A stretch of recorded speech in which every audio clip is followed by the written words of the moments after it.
어제 이제 결혼식을 우리 아들이 했는데 그 예식장이 우리 동무대였습니다. 여러분 아시는지 모르겠어요. 하나님의 은혜로 아름답게 또 우리 교회 장로를 비롯하여 우리 권사님들, 우리 집사님들 기도해 주셔서 안수 집사님 또 은혜롭게 결혼식을 마쳤습니다. 어쨌든 이렇게 함께 마치게 되면 너무 감사하고 그러면서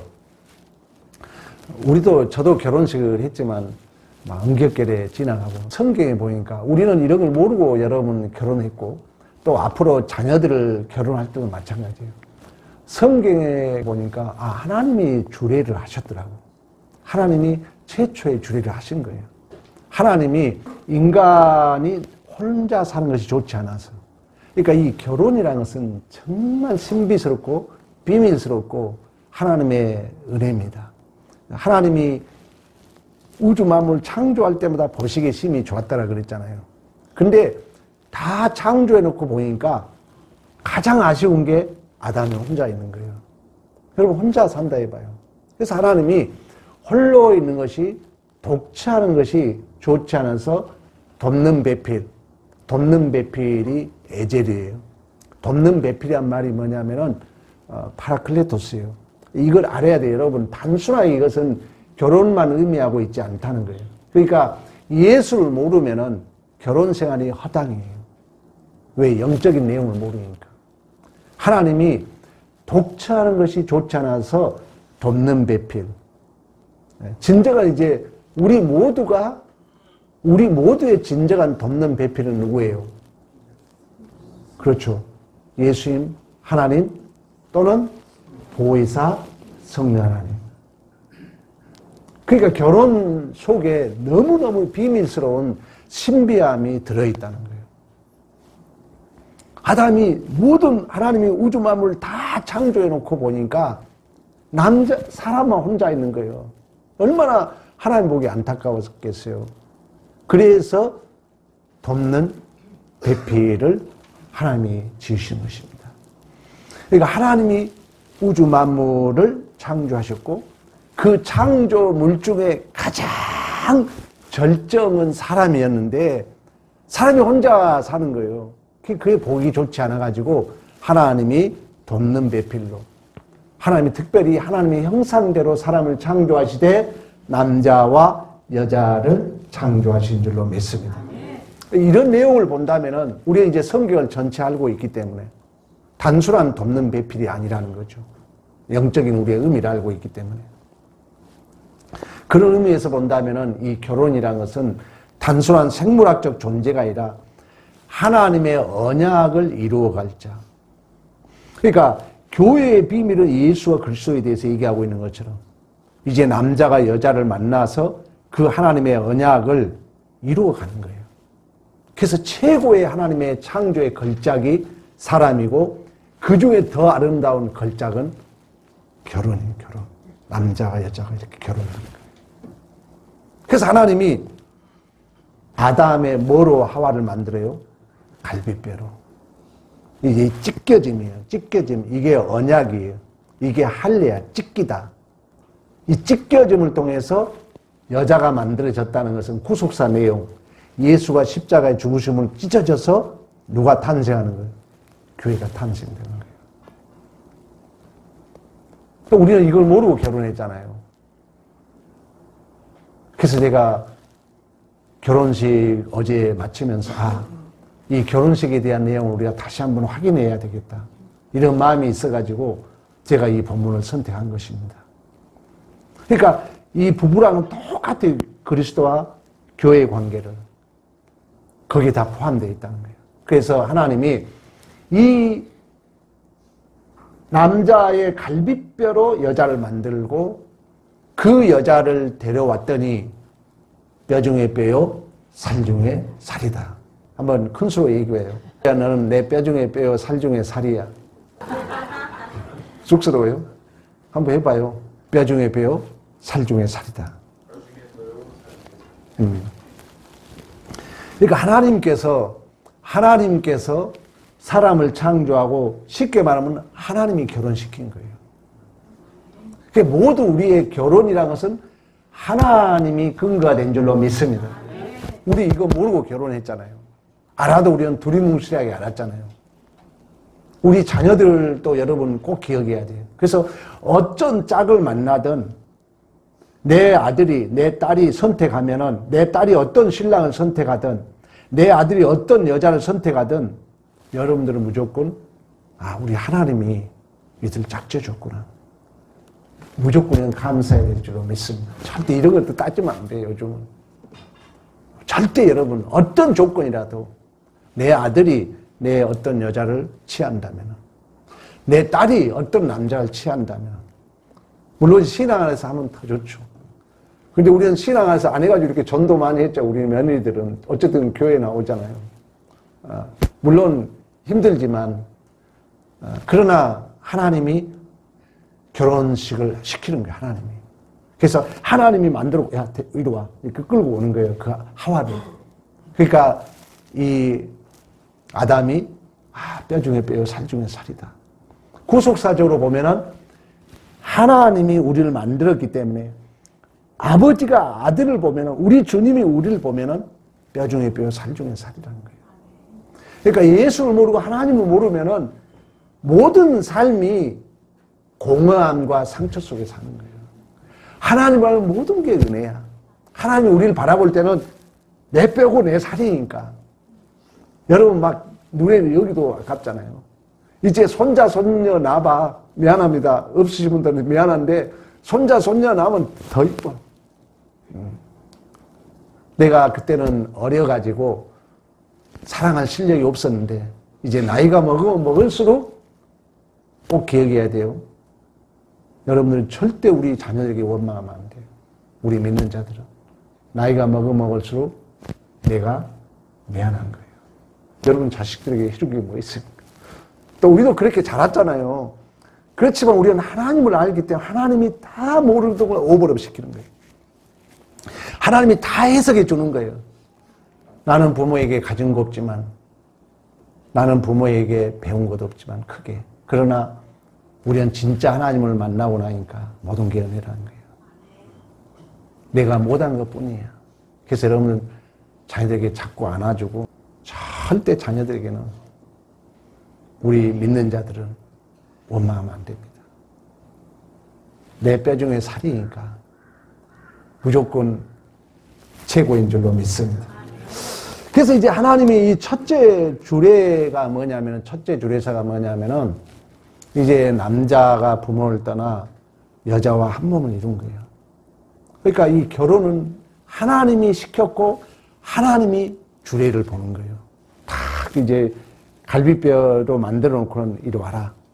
딱 이렇게 부른 거예요. 불러 딱 세웠더니 아담이 하와를 보고, 야, 너는 내 뼈 중에 뼈, 살 중에 살이다.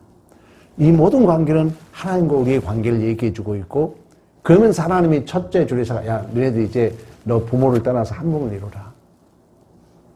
이 하나의 신비한, 이 비밀스러움이 결혼이라는 거예요.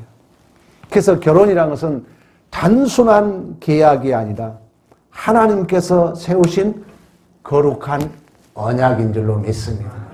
언약. 너는 이렇게 한 몸을 이루어야 돼요. 이게 또다시 말하면 이따 다 나오지만 예수 그리스도와 우리가 한 몸을 이룬 거예요. 예수와 한 몸을 이룬 것입니다. 그래서 신부이니까 교회의 가르침은 뭐냐면은, 여자의 꽃은 뭐라 했어요? 남자예요.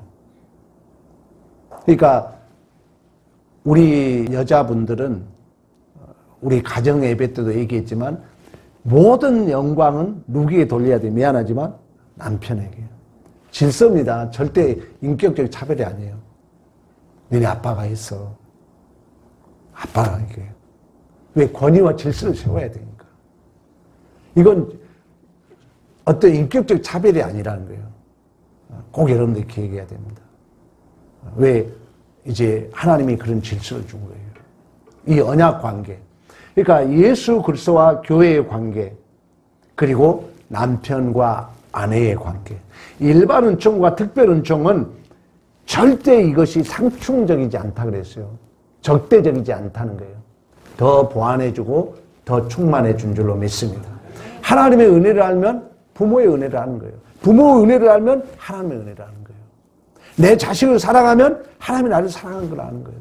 하나님이 나를 사랑한 줄 알면 우리는 우리의 자식을 사랑하게 된 줄로 믿습니다. 이거 꼭 여러분들 아셔야 돼요. 그 일반은총, 일반계시, 특별근총, 특별계시가 서로 보완적이고 서로 충만해 주는 거예요. 부부생활도 마찬가지입니다. 그래서 남편이 부모를 떠난다는 것은 이제 새로운 가정의 머리입니다. 오늘날 이제 사회를 제대로 이해하자면은 남편의 권위가 떨어진 이유는 이제 문명이 발달하게 되면은 지금 우리가 GNP 4만 불 그러잖아요. 지금 5만 불 그러잖아요. 우리나라 선진국에 들어섰다 그러잖아요. 이제 선진국에 들어서게 되면은 혼자 벌어서 그 문명을 못 누리는 거예요. 우리의 탐욕이 우리에게 더 그러니까 안타까운 거죠. 그래서 맞벌이를 하게 되는 거예요. 그래서 이제 이 권위와 질서가 깨지는 거예요. 왜? 사실 가정에 정말 헌신할 사람은 엄밀히 말하면 누가 다 헌신을 해야 돼요? 남자가 해야 되는 거예요. 여성은 그냥 가만히 있어서 밥 해드리고 사실 애 낳는 것도 힘들죠. 외형적인 헌신을 남자가 다 해야 돼요. 그 남자가 이제 벌어가지고는 이 문명이 선진국 대열에 있으면은 모든 게 사실 좋은 게 아니에요. 돈 없는 사람 더 힘들어지는 거거든요. 그 문명을 누려야 되기 때문에 여성도 같이 돈을 버는 거예요. 그러니까 여자는 애도 낳고 밥도 해야 되고 돈까지 벌어버리니까 집에서 누가 큰 소리 쳐야 돼요? 여자가 큰 소리 쳐야 되는 거예요. 왜? 헌신을 누가 더 많이 하니까? 여자가 더 많이 하니까. 그러면 이제 남자는 이제 이해해야 돼. 아, 내 아내가 왜 큰 소리 치느냐? 아니, 애도 낳고 힘들지. 밥 해줘야지. 돈까지 벌어버리니까. 그러니까 희생의 분량이 남자보다도 엄밀히 하면 누가 더 많은 거예요? 여자가 훨씬 많은 거예요. 그러니까 여자가 큰 소리 치는 게 당연한 거예요, 여러분. 그걸 이제 남자들은 이해해야 됩니다. 저도 우리 사모가 이제 어쨌든 어리다 보면 일 하잖아요. 그러니까 저는 그걸 알아요, 이제. 아니까 뭐라 말하면 그냥 깨갱입니다. 아유. 왜? 아니, 집안일 다 하죠.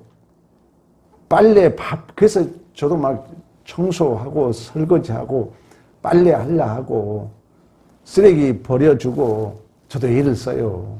그렇게 해야 됩니다, 여러분. 그래야 내가 막 더 남자가 헌신을 해버려야 여자 소리가 작아요. 근데 가만히 앉아서 밥이나 얻어 먹으려면은 여자가 돈도 벌지, 애도 낳아야지, 밥에 먹여야지, 반찬 준비해야지, 더구나 돈까지 벌어버리면 이제 남자를 할 말 없는 거예요. 남자는 이제 기죽고 살아야 돼요. 그걸 이제 알아는 거예요, 여러분. 내가 이 얘기를 하는 이유는 성경적으로 해석을 하고 참고 견디라는 거예요. 우리 주님이 우리를 위해서 모든 것을 줬다는 그 은혜 속에 내가 모든 걸 굴복하고 들어가는 것처럼 서로 내 남편이, 내 아내가 이렇게 헌신한다는 걸 안다면은 그 은혜 앞에 내 자존심 꺾어야죠. 내 혈기 꺾어야죠. 내 욕심 꺾어야죠. 그런 속에서 신비적 연합을 이루어가게 되는 줄로 믿습니다. 교회와 부부 다 마찬가지라. 자, 두 번째 그러면 하나님의 주례사는 뭐냐면은 이게 저는 더 중요한 것 같아요. 옷을 벗었는데 부끄러워하지 않았다. 한번 물어볼게요. 여러분, 남자들 솔직히 아내 앞에 부끄러움 없습니까? 나는 우리 집사람한테 부끄러운 게 너무 많아요. 너무 부족하니까. 여성도 마찬가지야. 이 내용이 저는 이 근래 보면서 주례사 우리 아들 때문에 준비하면서 나는 은혜를 많이 받았어요. 하나님의 주례사는 이거구나. 지금부터 저기는 앞에 부끄러운 일을 하면 안 돼요. 정직해야 되고 진실해야 되고 숨김이 없어야 되고 또 우리 그 앞에 부끄러움이 없고 당당해야 된다는 거예요. 이게 가장 나는 중요한 것 같아요. 우리는 이제 세월이 50, 60 넘어버렸으니까 왼수로 변해왔지만 여러분 지금부터라도 내 아내 앞에 내 남편에게. 최대한으로 쉽게 말하면 약점 잡히지 말란 거예요. 약점. 그러니까 미리 얘기해버려야 돼요. 미리 내가 약점 잡힐 거 있으면 미리 얘기해야 돼. 여보, 내가 이게 부족합니다. 이해해 주세요. 남편은 아내에게, 아내의 남편에게. 하나님과 우리의 관계도 마찬가지예요. 하나님과 우리의 관계도 부끄러움 없어야 안 돼요. 그래서 여러분, 지금 한국 교회가 가장 회개할 게 기도와 회개입니다. 회개. 하나님 앞에도 여러분 부끄러우면 안 돼요. 아니, 남녀가 홀라당 먹고도 부끄러워하지 않았다는 얘기는 완전한 신뢰와 사랑의 관계인 줄로 믿습니다. 하나님과 우리의 관계도 마찬가지고 부부 관계도 마찬가지예요. 결국 이제 그런 어떤 의문이 생김으로 말미암아 불신이 생김으로 말미암아 불행해지잖아요. 우리는 이런 걸 모르고 결혼해서 이렇게 긴 세월 살아버렸잖아요. 근데 저는 이번에 우리 아들 때문에 주례살 준비하면서 저는 새롭게 이게 보이더라고. 아, 부끄러움이 없는 관계. 부부라는 것은. 그래서 나의 약점이 있으면 미리 양해를 구하고 미리 얘기하고 또 그 미리 얘기하면 그 아는 사람은 그걸 용서해주고 기다려주고 참아주고 우리 주님이 그랬던 것처럼 우리 주님이 우리의 모든 허물을 감당해 줬던 것처럼 그리고 우리는 하나님 앞에도 내 어떤 부끄러운 사항 내가 하나님 앞에 잘못된 것은 그때그때 여러분은 회개하고 그때그때 고백함으로 용서받으시고 하나님 앞에도 당당하시고 서로 부부간에도 당당하시고 우리 교회 가족 간에도 서로가 당당한 그런 관계가 되기를 축복합니다. 세 번째 하나님께서 그 주례사는 뭐냐면은 하나님이 이런 말 하기는 쑥스럽습니다만은 하나님이 짝지어 준 것을 사람이 나누지 못한다는 거예요. 하나님이 이 결혼식을 시켰다면 사람의 이유 때문에 사람의 주권 때문에 안 된다는 거예요. 그러나 뭐 요즘 시대가 그러니까 여러분들이 잘 분별하세요. 물론 성경은 이혼 증서를 써주라 그럽니다. 그 말은 뭐냐면은 왜 그랬냐면은 구약 시대에 여자를 무시하는 거예요. 그 여자를 데리고 살다가 버려. 왜 우리 예전에는 여성들이 엄청 호적에도 이름 성경에도 안 올라갔잖아요. 그러니까 이 여자는 이 남자하고 살다 남자가 또 버리고 딴 여자 만나는 거예요. 그러면 이 여자는 어떡하냐고. 그래서 이 여자도 자유를 주는 차원에서 이혼서를 써주라 한 거지 하나님이 이혼을 합법적으로 한 건 아닙니다. 일단 여러분 알고는 계시라고요. 왜? 하나님이 우리에게 짝을 지어줬기 때문에 하나님이 우리를 결혼시켰기 때문에 하나님이 주례사를 하셨기 때문에 힘들고 어려워도 우리가 신앙도 마찬가지예요. 하나님 딱 묶어놓은 거예요. 그런 얘기 있잖아요. 야생 말을 길들이는 방법이 가장 좋은 방법이 뭐예요? 낙이 새끼하고 묶어놔버려요. 그러니까 이 부부는 인간의 가장 비참을 확인한 게 부부관계입니다. 그러니까 막 가장 위로하는 내 어떤 그 인간의 관계를 경험한 게 부부관계 경험하는 거예요. 저는 그렇게 생각해요. 왜? 그 속에서 내가 깊어져야 되니까. 이런 설교하면 여러분 어떻게 이해할지 모르겠어요. 하나님의 원수를 사랑하라 그랬잖아요. 그건 사랑의 실력이 당장 없잖아요. 그래서 교회에서 누구를 만나야 돼요? 원수를 만나는 거예요. 그러니까 내 남편을 사랑의 대상이죠. 그러나 순간순간 우리는 내 남편을 통해서 원수를 보는 거예요. 아이, 저 왼수. 그러나 성경은 뭐라고요? 사랑하라는 거예요. 그 속에서 이제 내가 깊어지는 거죠. 똑같아요. 교회와 그리스도의 관계를 가정에서 배워가는 것입니다. 우리 그야 나는 엄마 아빠하고 살면서 많이 싸웠어. 힘들 때도 많았어. 솔직한 얘기야. 근데 이제 나이가 먹으니까 그런 것들이 다 해석이 되면서 내가 양보하게 되더라고. 근데 지금부터 절대 이 부부라는 것은 남남이 만나서 살기 때문에 예수와 우리의 관계가 그런 것처럼 쉽지 않습니다. 그러나 지금부터 서로 부끄러운 관계를 갖지 말고 서로 양보하고, 왜 그러냐면 불신이 하나하나 쌓이다 보면은 하나가 불신이 쌓이면요 쉽게 넘어갈 것도 또다시 거의 불신이 돼요. 그래서 우리 하나님이 이 두 번째 주례사 부끄러워하지 않았다 이 관계를 이번에 가장 크게 깨달은 거예요. 그래서 앞으로 더 그래야 되겠지만 우리 교회 안에서도 또 여러분 가정 안에서도 여러분 친구 관계에 있어서도 서로가 부끄러움이 없는, 솔직히 얘기하라는 거예요. 그러니까 내가 이런 점에 이래 용서를 구하고, 또 그런 걸 아는 자는 그를 용서해주고, 그리고 하나님이 이렇게 짝지어준 것은 헤어질 수 없다. 마지막 네 번째는 이제 이러한 결혼을 시켜놓고, 이 결혼을 시켜놓고 하나님이 뭐라 하냐면 이 비밀이 크다 그래요. 제가 지금까지 계속 해왔던 것처럼 이 결혼은, 남자와 여자가 만난 결혼은 비밀스럽고 신비스러운데 지금 계속 얘기해 왔어요. 언약을 품고 있는 것처럼 교회와 그리스도에 대해서 얘기하신 줄로 믿습니다. 그러니까 우리 어버이날 여러분 설교 기억납니까? 그 목사님은 크게 성공했어요.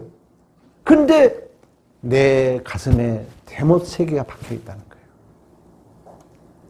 부모님에 대한 불효에 대한 대못, 내 아내의 잘못에 대한 대못, 내 자식들에 대한 그 대못, 이 세 개가 박혀 있다는 거예요. 우리 다 그렇지 않습니까, 여러분? 뒤돌아보면 저는 어머니만 불러도 눈물이 나올 정도예요. 어머님이 크게 해준 건 없지만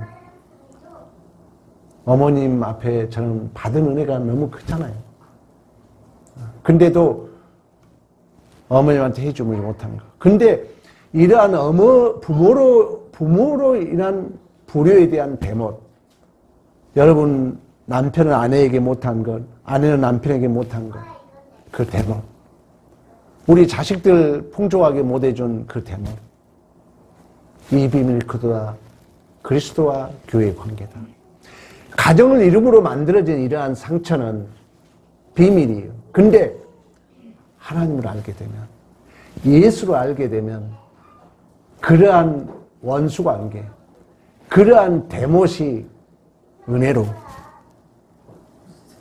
상처와 아픔이 미안함으로 바뀔 줄로 믿습니다. 예수밖에 없다는 거예요. 예수밖에. 그래서 하나님밖에 없는 거예요. 그래서 우리가 하나님을 믿는 게 너무나 감사하고, 또 우리 자녀들도 믿음 안에서 결혼하면 너무 감사하고, 여러분 자녀들을 특히 예수 믿게 하는 것, 예수 바로 믿게 하는 것, 여러분 살아왔잖아요. 얼마나 많이 아팠습니까? 얼마나 많은 눈물을 흘렸냐고요. 부부를 이루기 위하여. 근데 여러분 예를 들어봐. 예수가 없었더라면 다 그렇다니까요. 여러분만 그런 게 아니에요. 모든 인간은 원수끼리 만나 사는 거예요. 그 상처, 그 아픔을 우리 자녀들이 예수 안에서 다시금 이 이중구조, 그 아픔과 상처가 나를 더 완성시켜 간다는 이 중첩됨의 그 이중구조를 예수 안에서 해석할 수가 없다는 거예요. 하나님을 모르면 해석할 수 없다는 거예요. 그런 걸 생각한다면 우리 다음 세대들에게 하나님의 복음을 전수하는 것은 무엇보다도 소중하고 귀한 일인 줄로 믿습니다. 그런 의미에서 결혼은 복음의 본질을 드러내는 무대다, 이런 얘기를 해요. 복음을 드러내는 무대가 바로 결혼이다.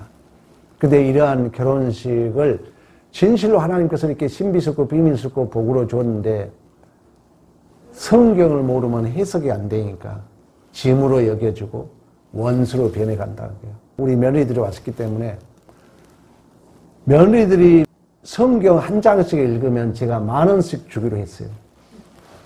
그러니까 한 달 30장 읽으면 30만 원 버는 거예요.